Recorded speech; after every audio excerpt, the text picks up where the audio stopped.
Europejskiej. No i pytanie też tu brzmi, czy zdaniem Matthew to jest reguła, wykonaliśmy taką propagandę polityczną w zagranicznych mediach, czy też jest to wyjątek od reguły, raczej należy się tym przyjmować? First off, thank you everyone for coming. I appreciate being among so many friendly faces. This past weekend I was in a place where there were less friendly faces at Socialista. You know, this Maya Rostovska video, it's like Pomaska today voting in the European Union to censure Poland. I mean, Jarosław Kaczynski is very, very correct when he says Poland's worst sword. And I find that in Poland, frequently the apple does not fall far. The Washington Post, where she is a contributor, and the opinion page editorial chief, a guy named Jackson Deal, good friend, I've known him for a long time, and he took as a fait accompli every bit of pejorative and pernicious conjecture, every bit of rumor mongering or just utter manufacture that she could distribute in the West. He took that as fact. And then the media reinforcing tautology took over, because then the New York Times quoted him, and the Associated Press quoted him. So these journalists who make things up quote each other, and all of a sudden, after 2 or 3 times quoting each other, it becomes a fact. And so this is the kind of battle we're up against, because they are a very insular crew. They are academic elites, educated in the same blowhard schools like Harvard and Oxford. Let me stop you here for a minute, because my next question will be about this particular mechanism that you are describing as a circular logic. And I think we need to just focus on that a little, because it is very, very important, and still it repeats itself one after another times, and we still see the same bluff. It's definitely methodological. Yes. Szybkie tłumaczenie. Oczywiście w skrócie. Tak funkcjonuje mniej więcej logika filozofii totalitarnej, kiedy występuje w społeczeństwie pewnego rodzaju klika, którą przedstawiali ludzie PO, mając gigantyczne kontakty na Zachodzie. Przykładem jest pani Ann Applebaum, którą śmiesznie której wymyśliłem nickname Ann Applefraud. Ma gigantyczne kontakty w Berlinie, w DC, w Washington DC, w Londynie, publikując m.in. w Telegrafie, w londyńskim Telegrafie, gdzie większość jej artykułów jest prorosyjskich, i tak również zachowują się londyńskie mainstreamowe media. Jej dobry przyjaciel z Waszyngtonu, Jackson Deal, to właśnie ona jest jego informatorką, i to jej opinia została opublikowana w Washington Post. Następnie mechanizm jest taki, że to, co zostanie opublikowane w Washington Post, jest cytowane w New York Timesie i w kolejnych mediach, i jeżeli następnie jest cytowane tak wiele razy to staje się faktem. I to jest właśnie, tak właśnie funkcjonuje ten system. Na tym mniej więcej polegało moje pytanie, które teraz przetłumaczę, i poproszę właśnie, żeby Matthew też pokazał ten przykład w odniesieniu do polskich dziennikarzy, którzy właściwie używają tej samej, jak on to nazwał, tautologii czy kolistej logiki, po prostu powtarzania, słuchania. Nie bez powodu nazywa się ten mechanizm służeniem echa z zagranicy, bo właściwie, jeżeli się zastanowimy, to de facto jest to powielanie jednego głosu przez kilka mediów, które z czasem tworzą dzięki temu poczucie, że jest to głos opiniotwórczy. I właśnie bardzo bym prosił Matthew, żeby wyjaśnił również, jak w przypadku polskich dziennikarzy możemy mieć wrażenie, że ktoś pisze z Gazety Wyborczej do Berlina, jest głosem Berlina i zachodnich mediów, który potem jest cytowany przez polskie media. No to jest po prostu tautologia, no, ale niestety cały czas dajemy się na ten mechanizm złapać. The same mechanism, but made by Polish journalists abroad. Is it work the same, or do you think it is similar that Applebaum and Jackson Deal is maybe an your opinion about this echoes from abroad, but made by Polish journalists in foreign press and then quoted by Polish? Yeah, I love when they quote each other this way. So Gazeta Wyborcza writes some utter nonsense, and then the Western press says, well, Polish journalists are saying this, as if this is a representative sample. The best was the who was utilized in Rostovska's BBC piece as the independent media. And it doesn't get farther left. Was it Kultura Liberalna? So this was the independent media. I mean, the people they were interviewing looked like they just came from an Occupy Wall Street event. It was really as far left as it gets. And the quote-unquote media censorship that the Gazeta crowd is pushing in the West, as we know here, is utter nonsense. The media censorship was happening the last 8 years, and it's the same people who are crying foul now, who are crying democracy's under attack, who saw nothing, who never saw journalists getting arrested, never saw elections getting stolen, never asked anything about the way public contracts were doled out and procurement, never complained about a full-scale attack on the offices of the Prost after they printed the transcripts of the tapes of the Veritas Nova. So the double standard is really, really incredible. But again, what's key is that these people are not only do they know each other, but they're from the same philosophical zeitgeist. They believe Europe first and Poland second. They believe in the United Nations first, America second. They believe that global national sovereign borders need to be erased so that we can prevent war. This is obviously utopian fantasy, and it fits into their logic that not only can they prevent war by erasing sovereign borders, but there needs to be an elect, a leadership, and of course the academic elite, the media elite, then they will be it. So they have a very vested interest in accumulating political power, financial wealth. You look at the Davos crowd, they all say the same thing, and they're getting rich, pushing this agenda, even as empirically it's failing the world. I mean, you don't have to look very far from here to see their projects are going very, very badly, and Poland is going relatively well.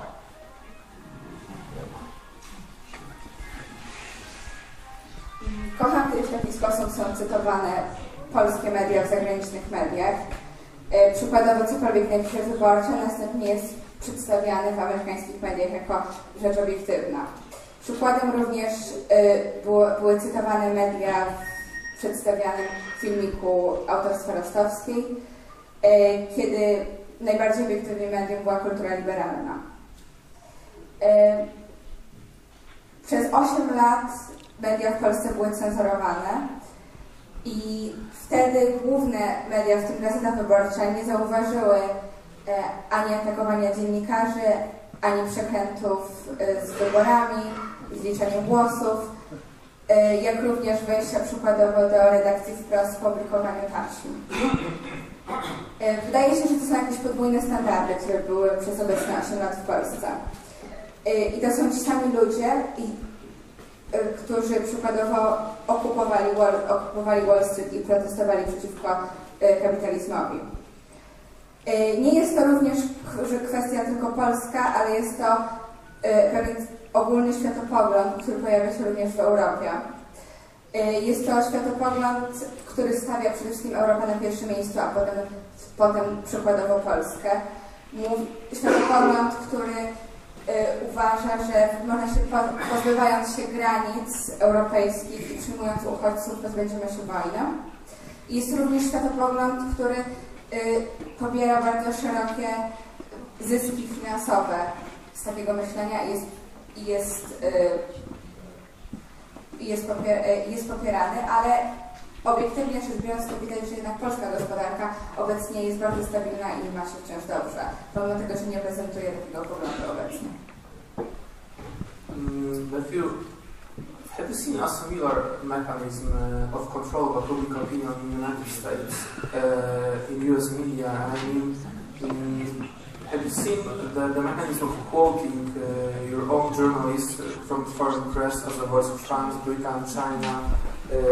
Is it also a problem across the ocean, or you have the same problem only in Poland, and this is something that it's unique in our country? No, this is a problem. I'm just repeat the question, Polish.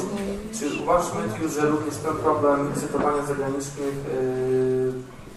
dziennikarzy amerykańskich jako głos Francji, Chin czy Wielkiej Brytanii w celu wywierania wpływu na politykę wewnętrzną Stanów Zjednoczonych jest również widocznym problemem za oceanem, czy to jest tylko nasz taki polski, wybitnie unikatowy problem, być może wynikający z tego, że nasze media nie są tak dojrzałe jak amerykańskie? The way I look at this is that the media over the last 50 years, and starting in the West, starting in America and the UK, I mean, BBC being a great example, they've become experts, self-appointed experts.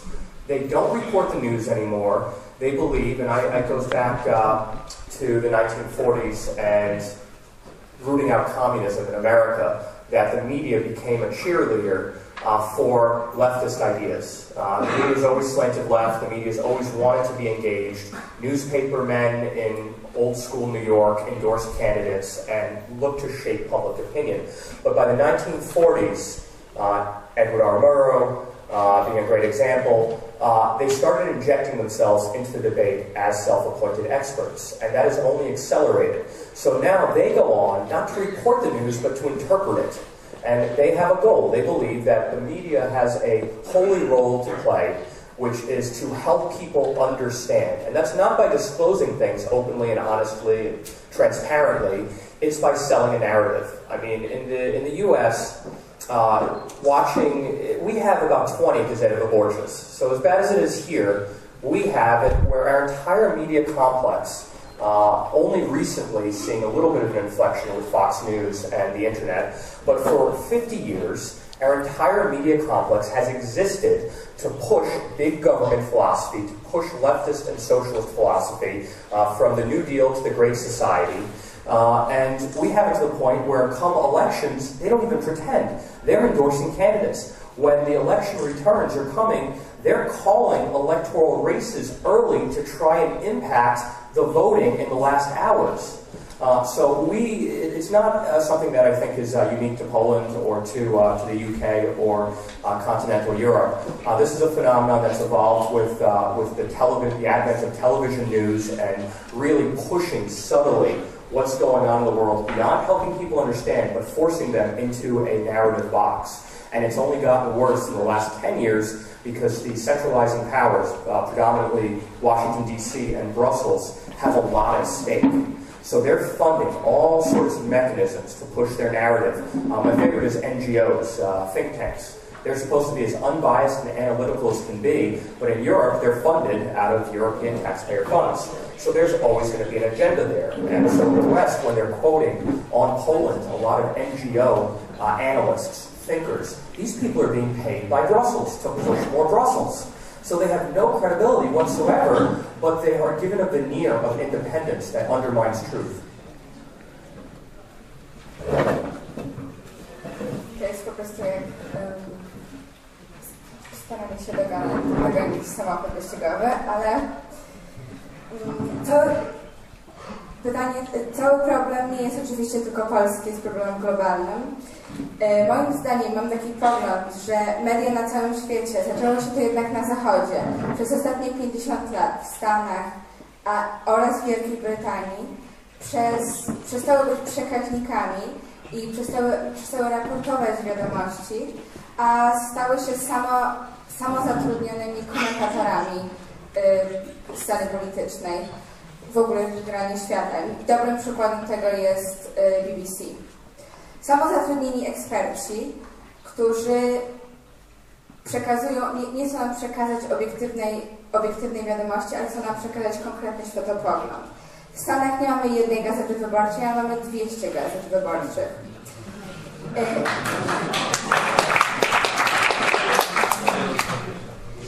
It's not a good thing.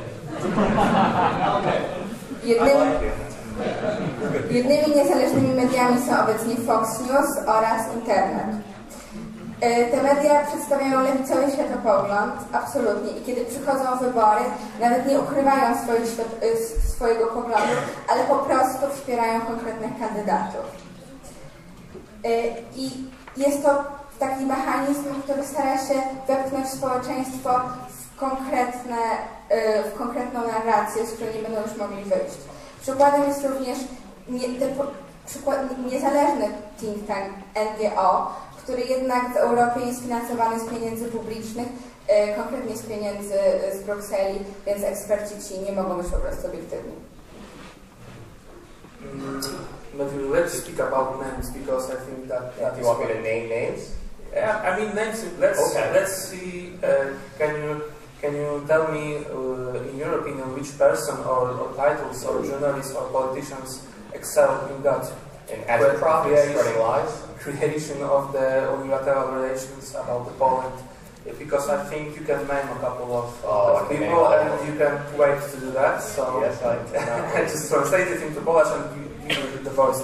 Spytałem się Matthew o to, czy może wymienić konkretne nazwiska, konkretne osoby polityków, dziennikarzy, media, które jego zdaniem przodują w tworzeniu tego typu jednostronnych, czy też trochę skrzywionych ideologicznie relacji na temat Polski. Wiem, że akurat, czy też fałszywych, jakbyśmy je chcieli nazwać, wiemy o co chodzi. No i myślę, że Matthew się nie może doczekać, żeby zacząć rzucać nazwiskami, więc tutaj głos. So the worst, I mean there's many worst. Henry Foy, London Financial Times, Annabelle Chapman, Politico, Jan Chensky, Politico, Edward Lucas, The Economist, Rick Lyman, The New York Times, Ivan Krastev, works for a think tank, writes for The New York Times, and others. Marcina Makowskiego has contributed to The Hill. These are some of the worst. But for me, the really worst are the guys who work for the FT, the Financial Times, and The Economist. Because these are journalistic platforms that are supposed to be focused on numbers. And numbers don't lie, people do. And these guys lie.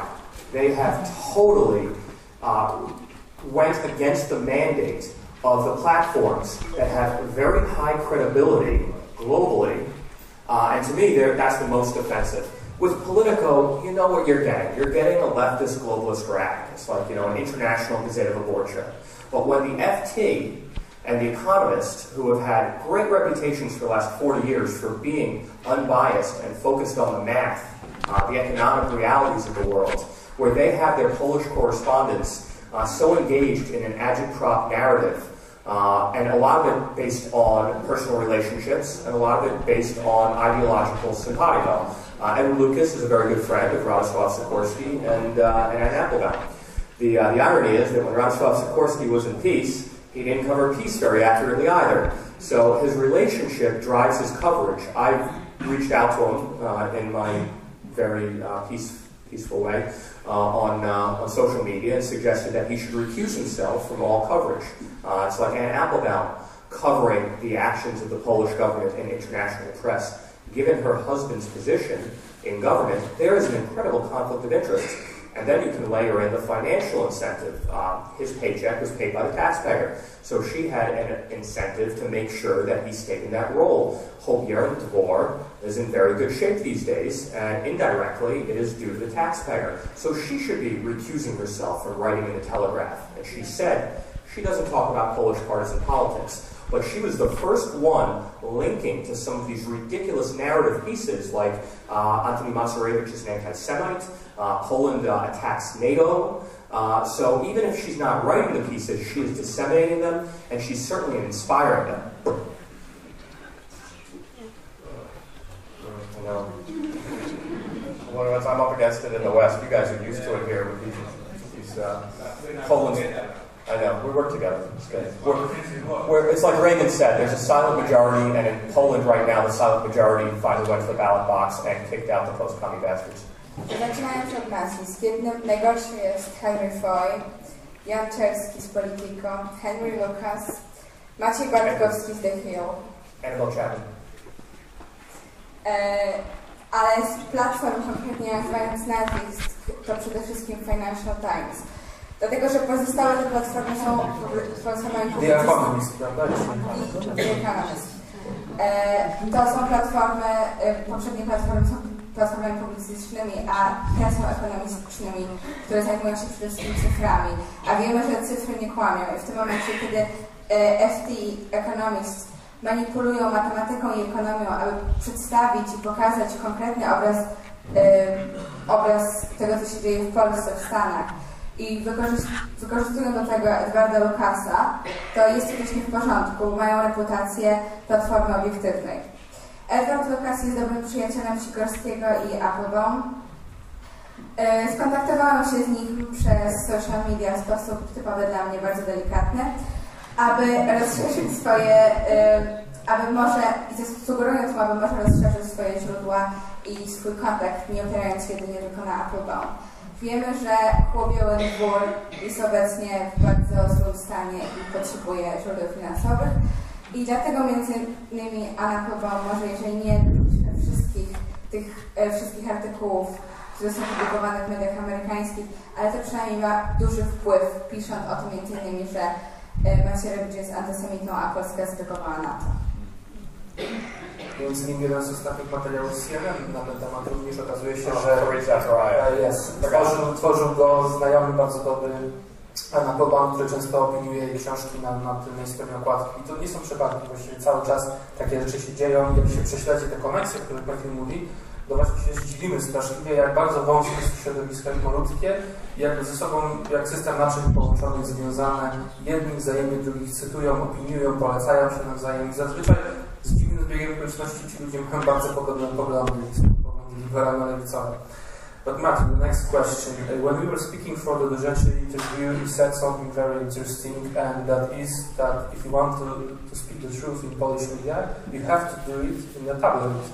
And we do not have, good esteem about the tabloids. We think sometimes they're lying or they're too,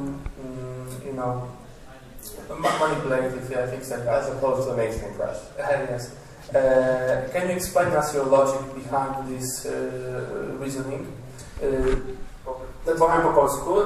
Pytanie dotyczy właśnie wywiadu ostatniego z rzeczy i wiadomo, że mieliśmy tutaj pytania o coś, co kiedyś w innym wywiadzie swoim powiedział w Stanach Zjednoczonych, jeszcze mnie to zaintrygowało, powiedział, że żeby w Polsce pisać prawdę, trzeba to robić w tabloidzie. Myślę, że mamy bardzo takie złe postrzeganie tabloidu jako medium, które po prostu upraszcza rzeczywistość i manipuluje faktami, a jednak Matthew twierdzi, że prawda jest w tabloidzie, a nie na przykład w polityce, w Newsweeku, w Gazecie Wyborczej, czy też w tygodniku do rzeczy. No i pytanie, jak to się da wyjaśnić i umotywować? It's really pretty simple. The tabloids have a very obvious business model. They sell papers to make money. If they write things that aren't interesting, if they write things that don't appeal, they don't make money, they go out of business. Certainly a lot of what's in the tabloids is very, very lowbrow, very bottom of the barrel. But the editorial pages in the tabloids have a more plural basis than the mainstream press. In Gazeta Wyborcza, you read the same thing by the same people over and over again, trying to phrase it in different ways because they are concertedly trying to manipulate opinion. And the tabloids, and I've written for Super Express a lot, you'll have Korbanika, you'll have Leszek Miller, you'll have Matthew Tyrmand, you'll have Sławomir Jastrzębowski, and there really is a pluralism. And they recognize that in especially this editorial page, people who read the tabloids are more interested in the pluralism. They are not looking to be spoon-fed just utter nonsense.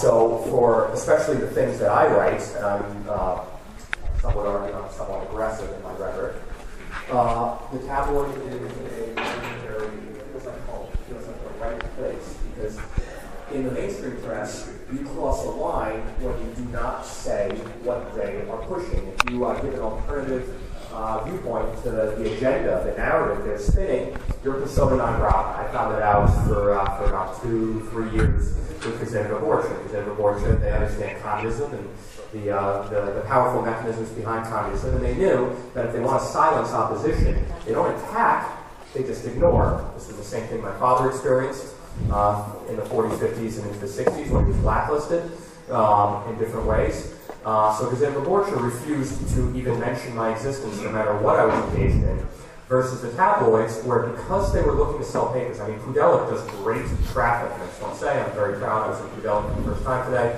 so it's kind of a watershed moment for me. Now I can focus on CNN. The tabloids are looking to have things that shock, that interest, that intrigue, and as a result, they are open. They are not ideologically narrow-minded. They will accept anything, and I'm pretty much living proof of that.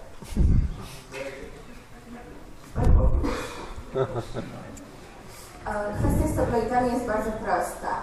Tabloidy mają określony model biznesowy, muszą się przede wszystkim sprzedać.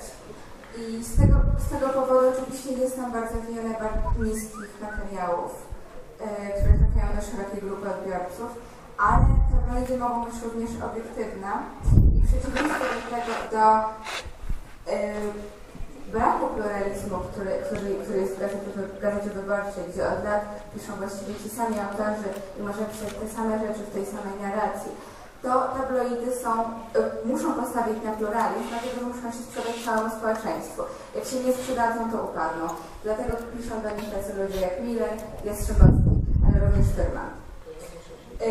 Czuję się w tabloidach właściwie jak u siebie w domu. Dlatego, że mogę nam przekroczyć pewne granice. Przekroczyć granice w Gazecie Wyborczej to wystarczały powiedzieć coś, co jest nie mainstreamowe i nie pasuje do ich światopoglądu. Gazeta Wyborcza bardzo słusznie i bardzo rozsądnie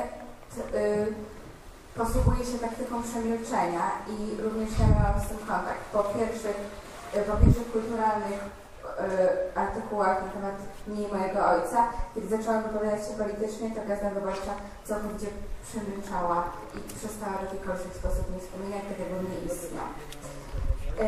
Tabloidy są inne i tabloidy mogą pokazywać pluralizm swoich poglądów.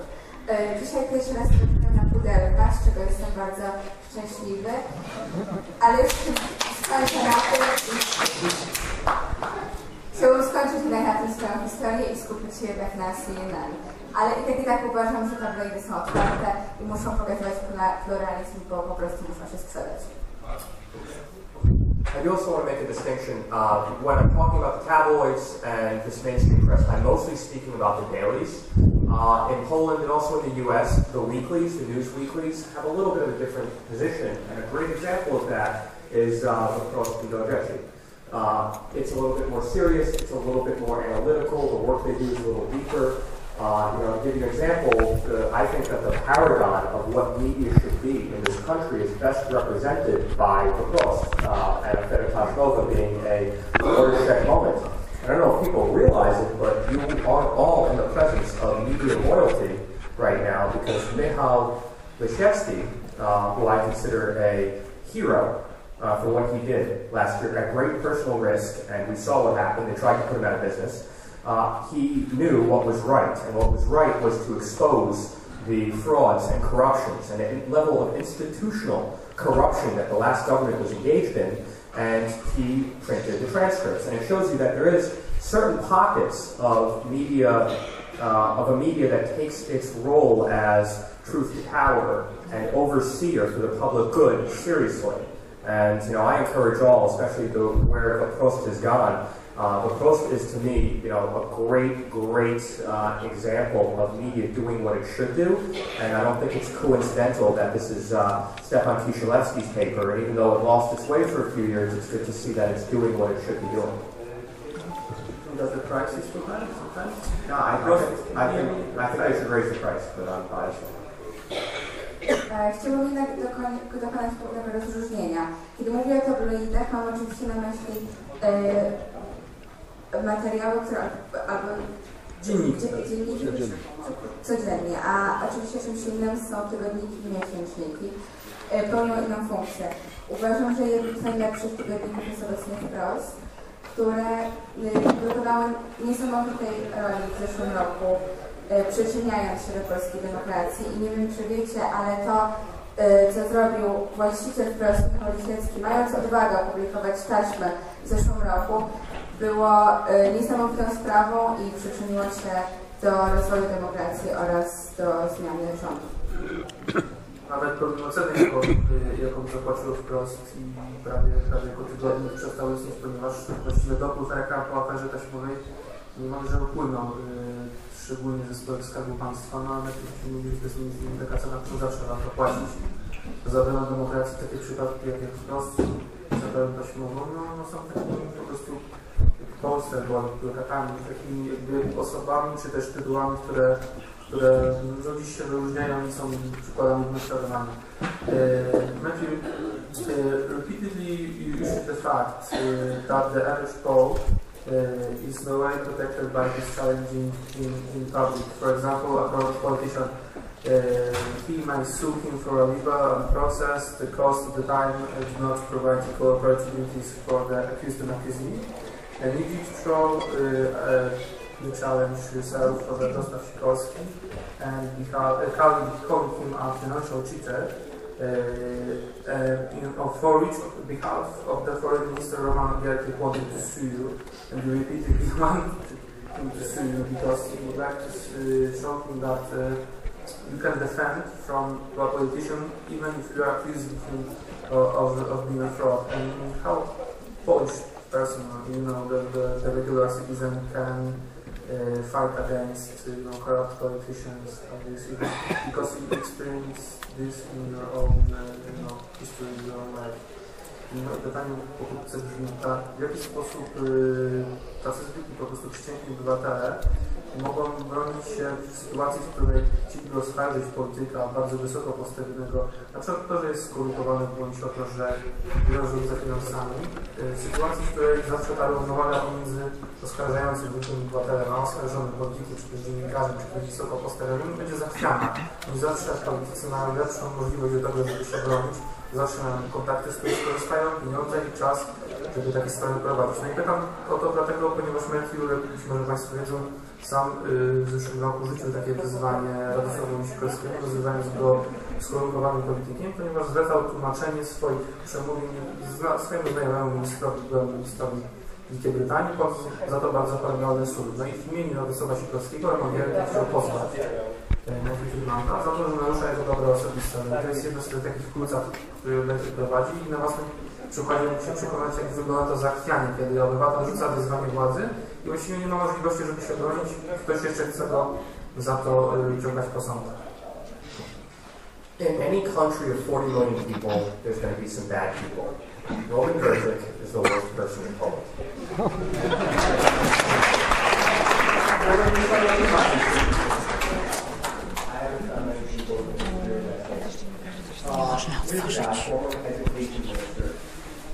Who has actively fought for speech and actively fought for the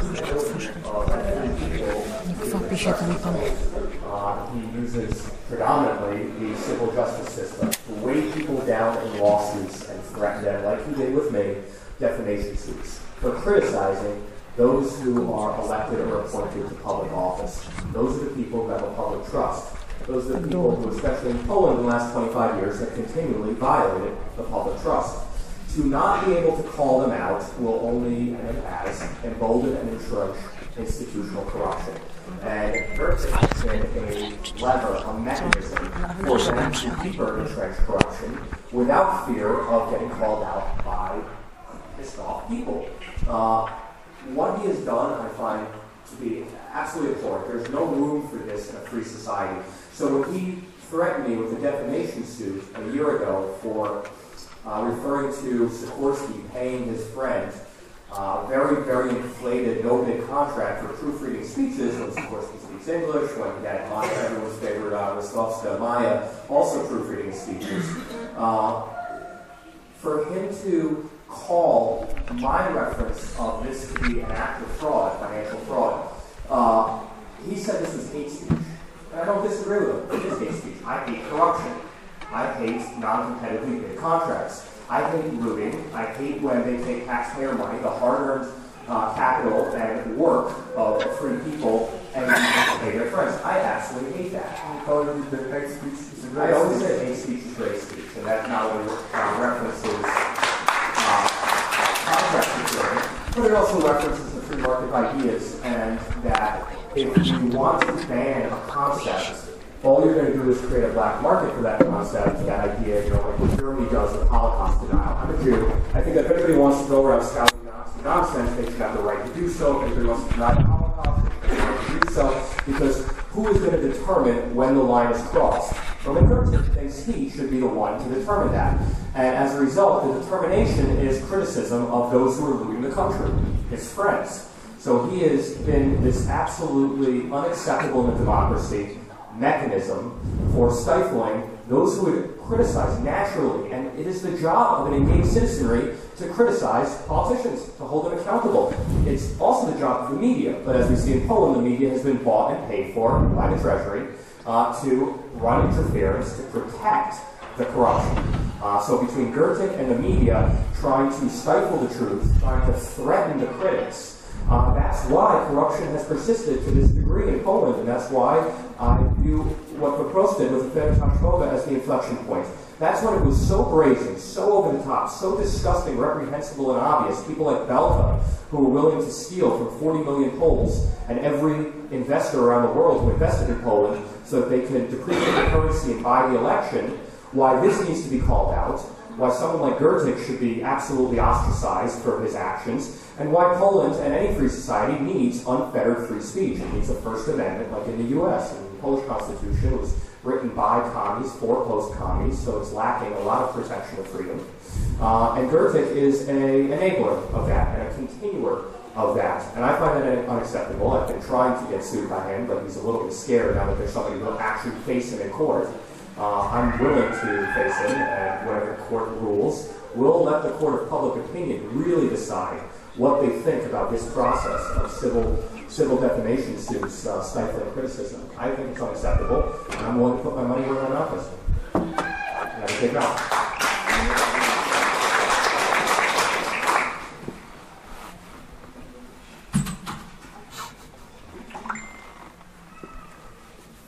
W każdym 40-milionowym kraju znajdą się źli ludzie i moim zdaniem najgorszym człowiekiem w Polsce jest Romana Giertycha.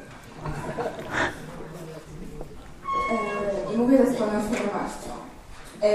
Wykorzystuje sądownictwo oraz swoją wiedzę na gruncie prawniczym do niszczenia debaty publicznej, do niszczenia pluralizmu i jest wykorzystywany przez rząd do ochrony korupcji.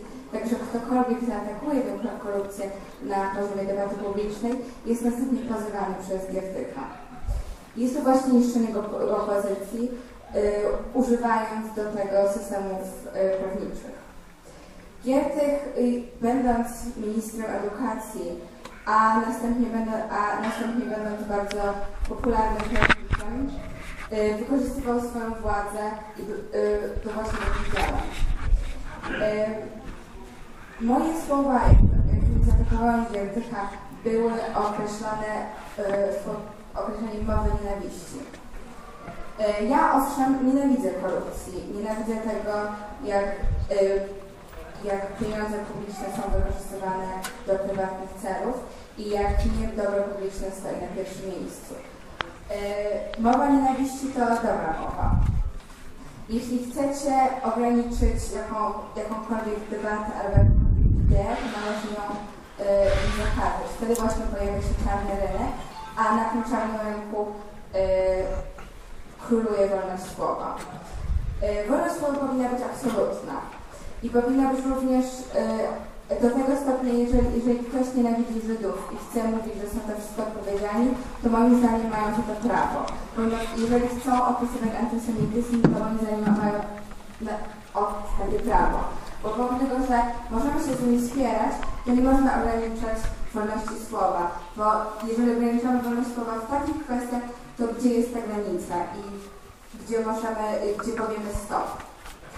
Pracą mediów, pracą opozycji, ale również pracą zwykłych ludzi jest kontrolowanie rządu, kontrolowanie korupcji i wytykanie oraz krytykowanie niektórych postaw. To, co się działo, to co zawierało największą krytykę w zeszłym roku, to oczywiście była afera taśmowa oraz kwestia inflacja, jaka się pojawiła głównie przez działania Belki, oraz działania Giertycha. I takie osoby powinny być przez opinię publiczną krytykowane. Pierwszy zapis w Konstytucji Stanów Zjednoczonych chroni wolności słowa i taki sam powinien się znajdować w Konstytucji Polskiej. Bardzo chciałabym na poziomie debaty publicznej spotkać się z Giertychem i przeciwstawić nasze opinie, żebyśmy zobaczyli, kto z nas wygra, ale nie na poziomie, właśnie na poziomie mediów publicznych, lecz na poziomie uczciwej debaty publicznej z wolnością słowa. Nie będziemy zmierzać do końca, bo już nasz czas się kończy. Jedno podstawowych pytań. Matthew, in what way Poland can defend itself from unfavorable narrative flowing from the foreign media? Can and should Poland fight, argue, respond for that?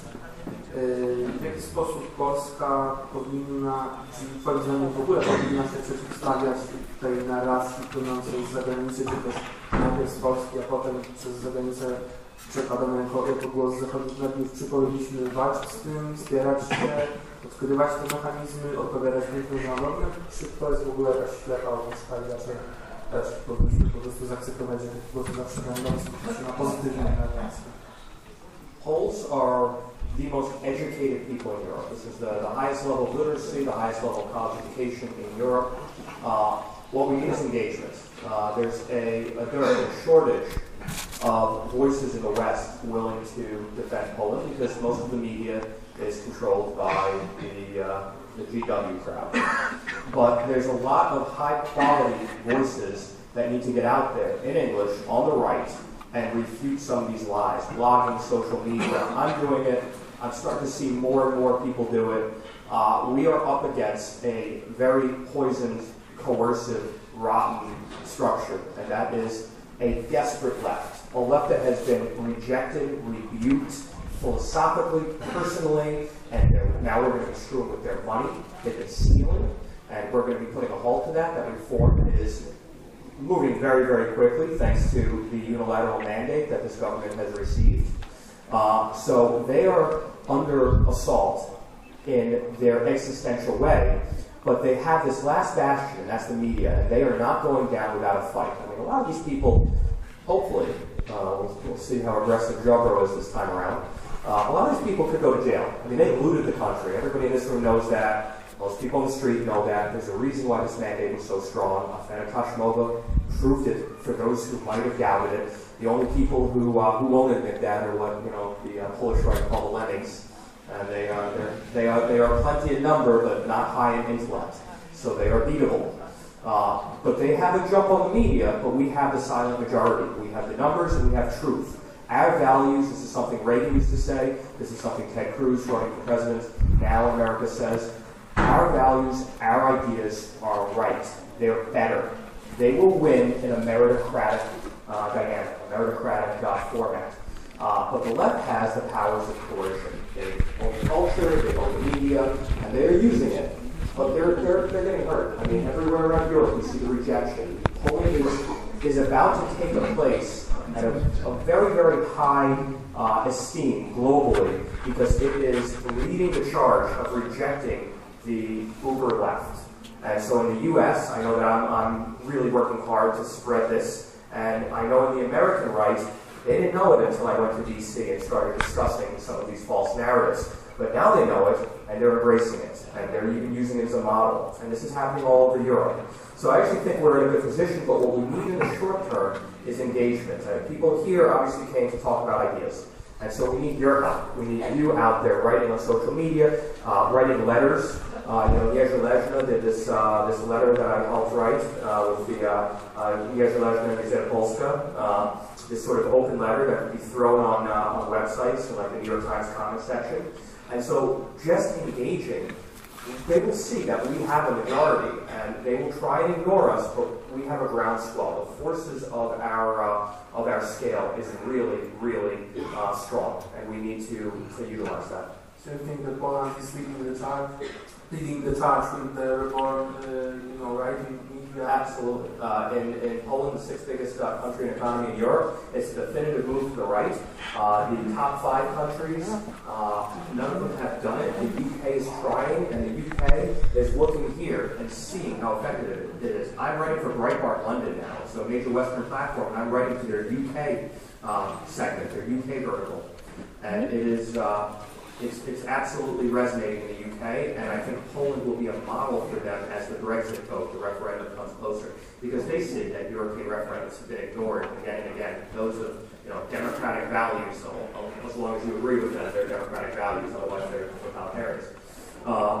The Brexit is coming, and I actually think that it's about a 50% chance that Britain votes out.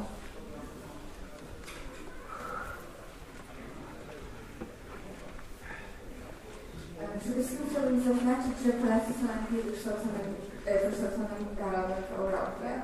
Mamy Polacy mają największy odsetek ludzi z wyższym wykształceniem po studiach i to, czego potrzeba, to nie więcej nauki, ale więcej zaangażowania. Potrzeba bardzo wiele młodych osób, pojawia się bardzo wiele mądrych głosów, również młodych ludzi, które po prostu powinny zostać usłyszane w Europie i usłyszane w języku angielskim w różnych platformach. Ja między innymi to robię i piszę po angielsku o Polsce w mediach zachodnich, ale również inni powinni to robić. Lewicowy światopogląd upada w Polsce i to, co się dzieje obecnie, to, co obecnie obserwujemy, to jego walka o przetrwanie i jego walka o istnienie. Nie mają już większości w debacie publicznej, w społeczeństwie, ale nadal kontrolują media. Wiemy, że bardzo wiele, jest to jasne, wiedzą to ludzie również na ulicy, ale też ludzie w mediach, ale też ludzie w polityce, że bardzo wielu polityków PO było kryminalistami i dopełniło się rzeczy godnych wprowadzenia do godnych więzienia, ale zobaczymy, jak wiele odwagi będzie miał Ziobro. Podobne odrzucanie światopoglądu lewicowego kultury, jak i w mediach, obserwujemy również w Stanach, między innymi w kandydaturze Teda Cruza, który miejmy nadzieję zostanie prezydentem. Prawicowy światopogląd jest lepszy i zaczyna wygrywać, dlatego że jest bliżej rzeczywistości i lepiej odzwierciedla rzeczywistość. Jednak to nie jest kwestia tylko mediów czy kwestia polityków, tylko potrzeba głosu ludzi, głosu zwykłych ludzi, codziennych obywateli, którzy też mają taki światopogląd i chcą się sprzeciwiać pewnej inklinacji lewicowej. To właśnie oni powinni zabrać swój głos. Takim przykładem jest Niezależna, ale jest to niewystarczająca ilość. Trzeba więcej dwóch osób, które będą napisać listy, które będą napisać swoje głosy, które będą napisać artykuły, również w języku angielskim. Może już ostatnie pytanie na koniec, po takie podsumowujące, ale też trochę wpływające w stanowisko. Matthew, as we are well aware, and you just did everything that we would be aware of, that you were in this bal dziennikarzy, bal socjalistów, as it always. And you just sort of throw into this society and throw them and making a picture with Olenik, with all of these people that you particularly don't like. And do you think this is a good, guerrilla tactic, attacking them from the inside? Is it something that should, done by other people, or maybe it was only just your performance? How do you see yourself in the Polish mainstream media as a opposition, as a hard opposition? Made me believe that what you did there was something reasonable and helpful. I na koniec zapytam Matthew o tą jego dosyć kontrowersyjną obecność na balu dziennikarza charytatywnym, który nazywany przez Matthew balem socjalistów. Być może Państwo widzieli w mediach społecznościowych i nie tylko.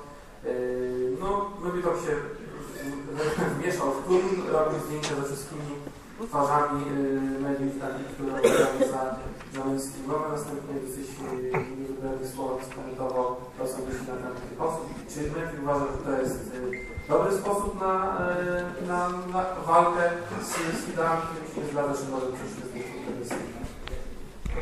These are Poland's worst people. These are the people that, obviously Giertycha being there was the creme de la creme, the cherry on top of the ice cream sundae. So you had all Poland's, or a lot of Poland, Thomas Szelisz wasn't there, but you had a lot, or Adam Michnik was not there, but you had a lot of Poland's worst people, and then you had Poland's worst person, Romana Giertycha. And these are people who are so used to being the elite and never being questioned and being treated like deities. They're so not used to having it flipped on them. These are the people who, for months and months and months leading to the presidentials and the regional elections, went as far as they could to undermine the right side and work for the left side, even going as far as going after President Andrzej Duda's daughter. I mean, these people, the ends justify the means for them. They are the progenitors of enlightened values, and they are intolerant to any other viewpoint. So by definition, they're not enlightened, that they're sort of would-be totalitarians and tyrants and heathen. For me, it was a joy going there and just lampooning them. These are people that lampoon every one of their critics.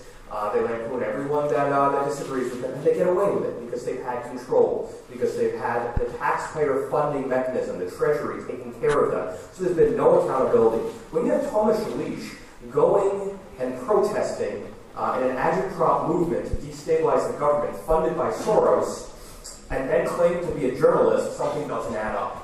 When you have politicians, some of the worst politicians, Giertycha, I don't even know if he's a politician, but Hani Giertycha, as I not so affectionately refer to as Ukotova, Michał Szkierba, some of the most apparatchik of the PO apparatchiks, mixing with the journalists who cover them, you see that they're not taking their jobs very seriously of working for the taxpayer or reporting truth for the citizen. They're in a crony cabal looking to protect their own power entrenchment and their own interests. The worst part is they are taking their bread, their sustenance, from our mouths, from our pockets, and then claiming they're helping us, claiming they're doing us a favor. Well, thank you, no. So somebody, and a lot of people are scared of being on the wrong side of them because of the platforms they have, because they have Giertycha. I'm certainly not. As my father used to say, I don't care what they say about me as long as they spell my name right. And so far, they spelled my name right. I'm getting a lot of hate. Doesn't bother me. If I need more friends, I'll get a puppy. I have enough friends. So I'd like to see, hopefully I can inspire people to not just troll on social media. There's a lot of keyboard warriors around here, but actually put themselves at a little bit of risk, because only when you do so, when you face someone like Giertycha, who's a bully, can you really knock them off their pedestal. And I think that I, to some small degree, smacked them a little this weekend. I mean, it's got covered very, very widely. They did not look good. Maybe they think I didn't look good, but I know from the response popularly that most people agree with me. And the mandate that this government got to reform everything from the media to the judiciary proves most people agree with me. They're sick of, there's an old American expression, having someone piss on your head and telling you it's raining. That's what this media's been doing. They're pissing on our heads, and they tell us it's raining. And then they want to sell us an umbrella at a non-competitive rate. And you tell them that they are PC text is not raining, and that maybe what hurts them. It's just exposing them for the frauds they are. And they are moral frauds, intellectual frauds. I mean, these are the most intellectually lazy people ever. They live in an echo chamber, they quote each other, they agree with each other, and they will not debate outside viewpoints. Anne Applebaum blocks everybody. Nowadays, she doesn't only block people on invaders, she blocks people who mention me. So last week, she was speaking in London, and somebody said, Matthew Tyrmand's in London, he's going to drop by. Everybody who did that, I think I wasn't even aware of it until after, everyone who did that, she blocked every single person who mentioned me. So these people are scared of debate. They know they will get the crap beat out of them in an open debate. So they try and stifle debate. But we can debate them. Byłem przez weekend na barze dziennikarzy nazwanym przez zaniedbanych socjalistów i mogę jasno powiedzieć, że są to w dużej mierze najgorsi ludzie w mediach. Oczywiście wisienką na tarcie był Giertych, chyba Michnika tam nie było, ale są to ludzie, którzy są przyzwyczajeni do bycia elitą i do bycia elitą i nigdy nie bycia krytykowanymi. Posuwają się również do bardzo brzydkich ataków, podobnych jak atak na służbę prezydenta. Są to również ludzie odporni na jakikolwiek inny światopogląd i odporni na debatę. Nie są to ludzie, którzy chcą być pouczani albo którzy chcą rozmawiać, którzy chcą tworzyć jakąkolwiek debatę. Z drugiej jednak strony są to ludzie finansowani z pieniędzy publicznych. Jeżeli na barze dziennikarzy pojawiają się tacy politycy jak Gronkiewicz, Schetyna czy Szczerba, to jest to dobry przykład, albo dobry dowód, że media nie są obiektywne, ale że przyjaźnią się, a wręcz są, mieszają się razem z polityką w sposób widoczny. Jednak oni żywią się głównie nie prywatnym chlebem, ale chlebem publicznym, chlebem, który stworzy cały naród. Wiele osób bardzo się boi przeciw nim protestować, mając na przykład swoje platformy publiczne. Ja się nie boję, bo tak jak mówił mój ojciec, nie boję się niczego, póki poprawnie piszą moje nazwisko.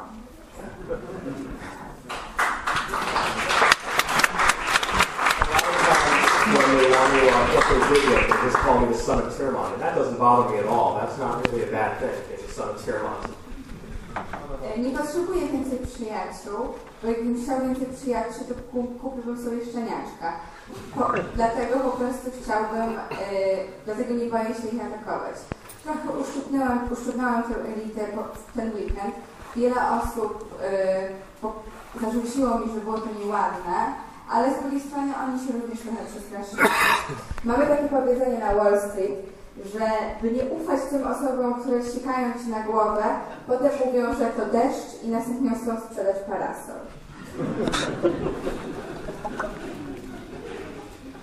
Oni stworzyli sobie swój świat. Świat, który jest oderwany od rzeczywistości i który tak naprawdę jest bardzo trudny do zburzenia. Dobrym przykładem jest tego Anna, która obecnie już nie tylko blokuje osoby, które się jej przeciwiają na Twitterze, ale kogokolwiek, kto nawet cytuje w jakiś sposób. Ostatnio w tym weekend miała spotkanie w Londynie i ktokolwiek, kto zacytował, że śmiejąc się, że ja będę na tym spotkaniu, automatycznie został zablokowany.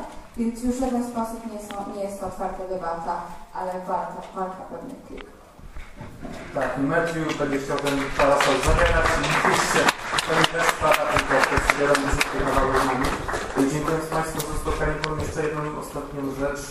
Jak określicie się Państwo tego dowiecie? Take some questions? I think there is no time. Ale ostatnie ogłoszenie drobne.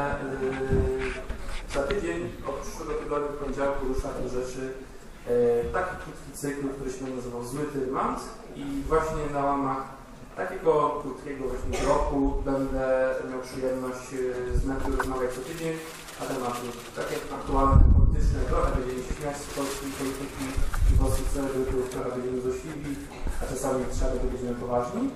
No i już mogę jeszcze raz nie powiedzieć, że od przyszłego poniedziałku do rzeczy cykl Zły Tyrmand, czyli jak to się mówi brzydko, moja osoba, Marcin Makowski i Matthew Tyrmand będziemy rozmawiać i mam nadzieję, że ta rozmowa będzie początkiem tego, co na